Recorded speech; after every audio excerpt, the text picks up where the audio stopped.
en academias militares, no únicamente por la magnitud de la destrucción, sino por lo que ha dejado al descubierto: el verdadero equilibrio de poder en el siglo XXI.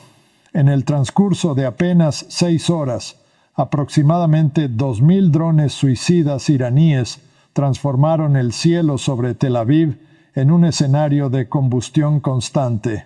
3 de las instalaciones militares más críticas de Israel quedaron reducidas a escombros humeantes, mientras que una de las fuerzas navales más poderosas de la historia moderna optaba por reposicionarse silenciosamente hacia aguas más seguras. Conviene ser claro, esto no fue una escaramuza, tampoco una simple demostración de fuerza. Fue, en esencia, una declaración estratégica de gran escala, ejecutada con precisión técnica y una planificación meticulosa que cuestiona de forma directa la noción de un dominio occidental incuestionable en Oriente Medio. Cuando la primera oleada de drones Shahed 136 y Shahed 238 penetró el espacio aéreo israelí alrededor de las 2:17 de la madrugada, los operadores de radar del complejo de defensa aérea de Palmachim se enfrentaron a una situación sin precedentes. No se trataba de decenas ni de cientos de objetivos. Eran aproximadamente 2.000 contactos simultáneos, avanzando desde múltiples direcciones, cubriendo un frente que se extendía desde la frontera libanesa hasta el corredor jordano. La saturación fue total. Los sistemas diseñados para gestionar ataques simultáneos de entre 60 y 80 objetivos se vieron forzados a operar muy por encima de sus límites teóricos. Los algoritmos comenzaron a fallar, las señales de interceptación se acumularon sin control y progresivamente las defensas, consideradas durante años como uno de los escudos más avanzados del mundo, comenzaron a mostrar vulnerabilidades críticas. Al amanecer, el perfil urbano de Tel Aviv reflejaba una oscuridad que no respondía a la hora del día, sino a los incendios activos en el corredor metropolitano de Gush Dan, el núcleo económico y militar del país. Estos focos de fuego eran visibles incluso desde aeronaves comerciales que sobrevolaban el Mediterráneo oriental. 3 instalaciones clave de mando de las Fuerzas de Defensa de Israel quedaron fuera de servicio. La infraestructura portuaria de Ashdod sufrió una paralización significativa y, de manera simultánea, en el Golfo de Omán, el grupo de ataque del portaaviones USS Abraham Lincoln ejecutaba una maniobra de reposicionamiento a alta velocidad, alejándose del alcance potencial de misiles antibuque iraníes. Este movimiento, registrado por sistemas de vigilancia satelital en tiempo real, no fue un hecho menor. Representa un indicador relevante dentro de un contexto estratégico más amplio. Lo ocurrido durante esta noche no puede atribuirse a la casualidad.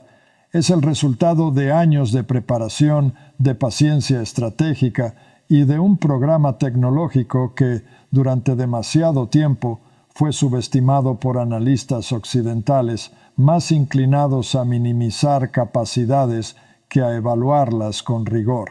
La lección que emerge de estos acontecimientos no es nueva en términos históricos, aunque sí lo es en su aplicación contemporánea. Subestimar de forma prolongada a un actor determinado y autosuficiente conlleva consecuencias que, llegado el momento, superan cualquier previsión inicial. Antes de analizar en profundidad los aspectos tácticos, tecnológicos y geopolíticos de lo ocurrido, incluyendo la respuesta estadounidense y sus implicaciones para el equilibrio regional, es fundamental plantear la cuestión central. ¿Estamos ante un punto de inflexión definitivo en la estructura de poder en Oriente Medio? Ese es el debate que ahora mismo se desarrolla con discreción en despachos gubernamentales y centros de análisis estratégico en todo el mundo. Y es precisamente ese debate el que vamos a examinar con detalle.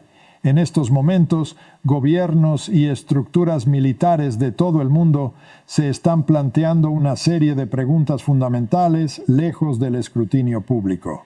Preguntas que no admiten respuestas simples y que, sin embargo, definirán el rumbo estratégico de los próximos años. ¿Cómo es posible que aproximadamente 2.000 drones hayan logrado saturar un sistema defensivo cuyo coste operativo anual supera los $3.000 millones? ¿Qué revela el patrón de objetivos seleccionados sobre las verdaderas intenciones estratégicas de Teherán? ¿Y por qué la que sigue siendo la fuerza naval más poderosa del planeta optó por replegarse en lugar de intervenir directamente?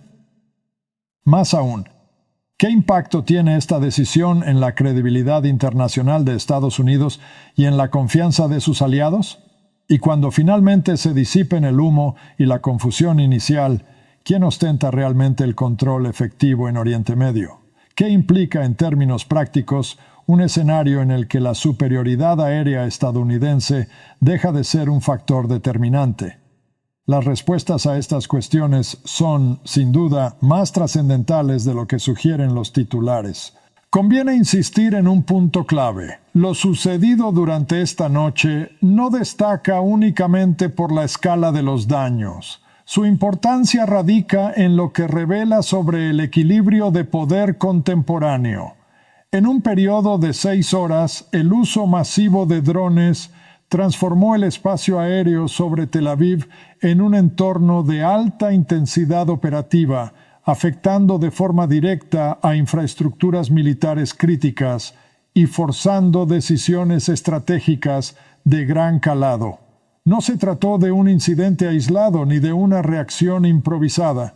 Fue una operación estructurada que, por su naturaleza y ejecución, transmite un mensaje inequívoco. El modelo de dominio incuestionado en la región está siendo sometido a una presión sin precedentes.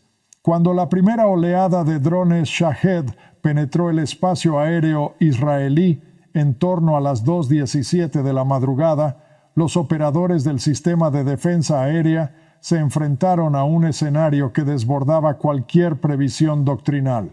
No hablamos de un volumen elevado en términos convencionales, sino de una saturación absoluta, miles de objetivos simultáneos aproximándose desde múltiples direcciones. Los sistemas, diseñados para gestionar decenas de amenazas en paralelo, fueron forzados a operar muy por encima de sus capacidades. El resultado fue previsible desde un punto de vista técnico: sobrecarga de procesamiento, acumulación de decisiones de interceptación y, en consecuencia, aperturas en la cobertura defensiva. A medida que avanzaban las horas, el impacto se hacía visible no solo en términos militares, sino también en el plano simbólico. El área metropolitana de Gush Dan, núcleo económico y estratégico de Israel, registraba incendios de gran magnitud visibles a larga distancia. Infraestructuras clave quedaban fuera de servicio, mientras que la presión sobre los sistemas defensivos aumentaba de forma sostenida. En paralelo, en el Golfo de Omán, el grupo de ataque del USS Abraham Lincoln llevaba a cabo un reposicionamiento táctico que, si bien puede enmarcarse dentro de los protocolos de protección de fuerzas, adquiere un significado distinto en este contexto operativo.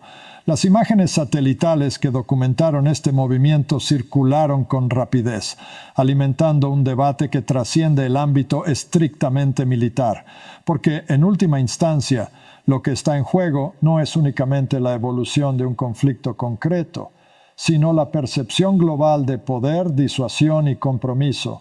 Lo ocurrido no fue producto de una coincidencia, fue la culminación de una estrategia sostenida en el tiempo, basada en el desarrollo tecnológico, la planificación detallada y una lectura precisa de las limitaciones del adversario. Y es precisamente esa combinación, capacidad técnica, disciplina operativa y claridad estratégica, la que obliga ahora a replantear muchas de las certezas que, hasta hace poco, se consideraban incuestionables. La cuestión, por tanto, no es si estamos ante un cambio, sino hasta qué punto ese cambio es estructural. Y esa es la línea de análisis que debemos seguir a partir de aquí. Subestimar durante demasiado tiempo a un actor decidido y autosuficiente suele tener consecuencias previsibles, aunque rara vez se reconocen a tiempo. Cuando finalmente se produce el ajuste, este tiende a superar cualquier cálculo previo. Antes de entrar en el análisis detallado de los aspectos tácticos, tecnológicos y estratégicos de lo ocurrido, incluida la respuesta estadounidense y sus implicaciones regionales, conviene señalar que este tipo de acontecimientos no se entienden en términos aislados. Forman parte de un proceso más amplio, en el que múltiples variables convergen en un punto crítico. En estos momentos, las principales capitales del mundo están evaluando con discreción las mismas preguntas. ¿Cómo un volumen de ataque de esta magnitud logró desbordar un sistema defensivo altamente financiado? ¿Qué revela la selección de objetivos sobre la lógica operativa del atacante? ¿Y qué implicaciones tiene la decisión de no intervenir directamente por parte de actores con capacidad para hacerlo? Las respuestas, como veremos, son más complejas de lo que sugieren las interpretaciones iniciales. Entrando en el núcleo del análisis, el primer elemento a considerar es la naturaleza del ataque en sí.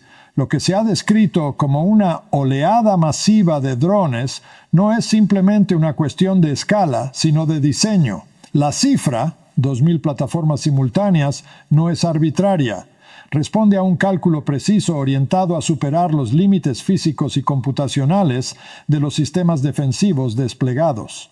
El sistema Iron Dome, ampliamente reconocido por su eficacia en escenarios convencionales, fue concebido como un sistema de defensa puntual.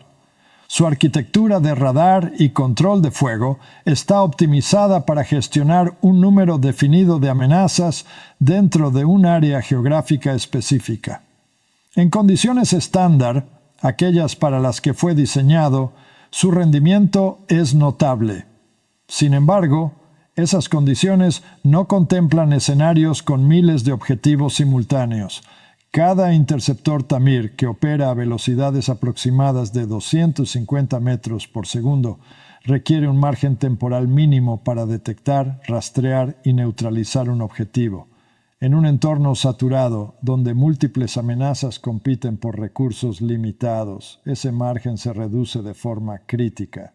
La primera oleada del ataque incluyó aproximadamente 600 drones Shahed 136, plataformas de ala delta ampliamente documentadas y utilizadas en diversos escenarios operativos. Estas unidades volaron a altitudes relativamente bajas, entre 500 y 1500 metros, siguiendo rutas preprogramadas que aprovechaban características del terreno para reducir el tiempo de detección por radar. Cada uno de estos drones transporta una carga explosiva suficiente para inutilizar infraestructuras sensibles con un solo impacto. Su valor no reside únicamente en su capacidad destructiva individual, sino en su uso coordinado como parte de un sistema de saturación. A esta primera oleada se sumaron alrededor de 400 unidades del modelo Shahed 238, una evolución significativa del diseño original. A diferencia de su predecesor, este modelo incorpora propulsión a reacción, lo que le permite alcanzar velocidades considerablemente superiores. Desde el punto de vista defensivo, esta diferencia es determinante. Mientras que un Shahed 136 ofrece una ventana de respuesta estimada de varios minutos desde su detección, el Shahed 238 reduce ese margen a menos de 90 segundos en condiciones operativas similares. 90 segundos no es un margen amplio en términos de toma de decisiones humanas dentro de un sistema de defensa complejo. Implica que los operadores deben identificar, validar, autorizar y ejecutar una interceptación en un intervalo extremadamente limitado, todo ello mientras gestionan múltiples amenazas simultáneas. La segunda oleada del ataque, lanzada aproximadamente 40 minutos después, introdujo un nuevo elemento, la variación geográfica. Más de 1,000 plataformas adicionales ingresaron desde corredores distintos, incluyendo rutas a través de Siria e Irak, que en las semanas previas habían mostrado una actividad reducida, posiblemente para evitar elevar los niveles de alerta. Este detalle sugiere una planificación operativa cuidadosa, orientada no solo a la saturación técnica, sino también a la manipulación de expectativas del adversario. Para cuando esta segunda fase alcanzó su objetivo, los sistemas defensivos ya habían consumido una parte significativa de sus recursos, especialmente en términos de interceptores disponibles. La coincidencia temporal no parece accidental. Todo indica que fue diseñada para coincidir con el punto de mayor vulnerabilidad logística del sistema defensivo. La tercera y última oleada, compuesta por aproximadamente 400 drones, se concentró en objetivos específicos dentro del área metropolitana de Tel Aviv y corredores militares clave. En este punto, varias baterías defensivas se encontraban en proceso de recarga, una operación que puede requerir entre 30 y 90 minutos dependiendo de las condiciones. El resultado fue una reducción significativa de la capacidad de interceptación efectiva. Los drones que lograron atravesar esta fase final encontraron una resistencia limitada. Alcanzaron sus objetivos con un nivel de oposición considerablemente menor, lo que permitió impactos directos en infraestructuras críticas. El patrón de objetivos, una vez analizado, revela una lógica estratégica clara. Instalaciones de radar, centros de inteligencia, infraestructuras logísticas y nodos de mando fueron seleccionados de manera prioritaria. No se trataba de generar un efecto indiscriminado, sino de degradar capacidades específicas. En términos estrictamente militares, el mensaje es evidente. No se buscaba únicamente causar daño, sino afectar la capacidad de respuesta del sistema en su conjunto. Y es precisamente este nivel de planificación, combinando saturación, velocidad, sincronización y selección de objetivos, el que convierte este episodio en un caso de estudio obligado para cualquier análisis serio sobre la evolución de la guerra moderna. La cuestión a partir de aquí es cómo responderán los actores implicados ante un precedente de esta naturaleza, porque lo ocurrido no redefine únicamente un enfrentamiento concreto, sino las reglas bajo las cuales ese enfrentamiento se desarrolla. El análisis de los daños y de los objetivos alcanzados permite extraer una conclusión clara. No se trató de una operación orientada al impacto psicológico indiscriminado, sino de una campaña diseñada con criterios estrictamente estratégicos. Cada blanco seleccionado cumplía una función específica dentro de la arquitectura defensiva, logística o de mando del sistema israelí. En otras palabras, el objetivo no era generar caos sin dirección, sino degradar de forma sistemática la capacidad operativa del adversario. Este punto nos lleva directamente al segundo eje de análisis, la evolución del programa Shahed y lo que realmente representa en el contexto de la guerra contemporánea. Durante años, una parte significativa del establishment de defensa occidental desestimó estos sistemas calificándolos como tecnologías rudimentarias, versiones simplificadas de conceptos ya conocidos y en última instancia fácilmente neutralizables por fuerzas con mayor sofisticación tecnológica.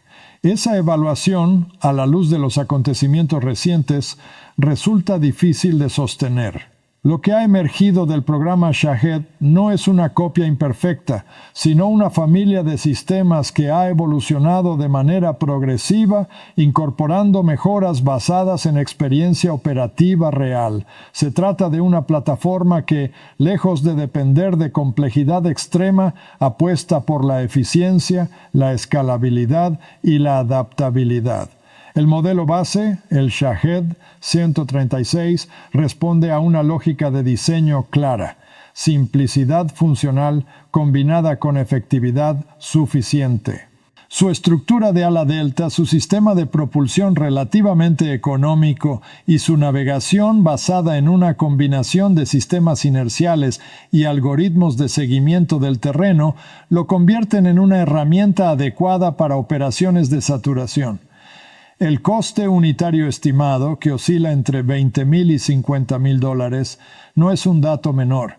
Es, de hecho, un elemento central de su valor estratégico.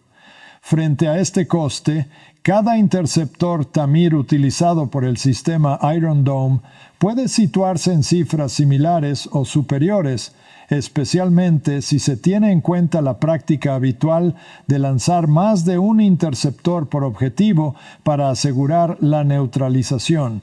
Esto genera una asimetría económica evidente. Por cada intento de intercepción, el defensor asume un coste que, en muchos casos, iguala o supera el del sistema ofensivo. En un escenario de alta intensidad y volumen sostenido, esta dinámica se traduce en un desgaste acelerado de recursos. Si se proyecta este modelo a una operación con miles de plataformas, las implicaciones son claras. Incluso con tasas de interceptación elevadas, el sistema defensivo se enfrenta a una presión logística y financiera difícil de sostener a corto plazo. A esto se suma la evolución tecnológica representada por el Shahed 238, una variante que introduce mejoras significativas en velocidad y perfil operativo. La incorporación de propulsión a reacción no solo incrementa la rapidez de desplazamiento, sino que reduce de manera efectiva el tiempo disponible para la respuesta defensiva. Desde la perspectiva de quien defiende, esta reducción del margen de reacción altera por completo la dinámica del enfrentamiento. Menos tiempo implica mayor presión sobre los sistemas automatizados y sobre los operadores humanos encargados de tomar decisiones críticas en cuestión de segundos. Otro aspecto relevante es la reducción relativa de la firma radar en estas versiones más avanzadas, lo que complica aún más su detección temprana y, por extensión, su neutralización efectiva. Sin embargo, más allá de las características individuales de cada plataforma, el elemento verdaderamente determinante en esta operación ha sido la capacidad de coordinación. Gestionar miles de sistemas autónomos distribuidos en diferentes ejes de ataque y sincronizados en múltiples fases temporales no es un desafío menor. Requiere una infraestructura de planificación, control y comunicaciones que va más allá de lo que hasta hace poco se atribuía públicamente a este tipo de programas. La sincronización entre oleadas, especialmente en relación con los ciclos de recarga de los sistemas defensivos adversarios, sugiere un nivel de conocimiento detallado del funcionamiento interno de dichos sistemas. Esto introduce una dimensión adicional al análisis. No solo estamos ante una capacidad tecnológica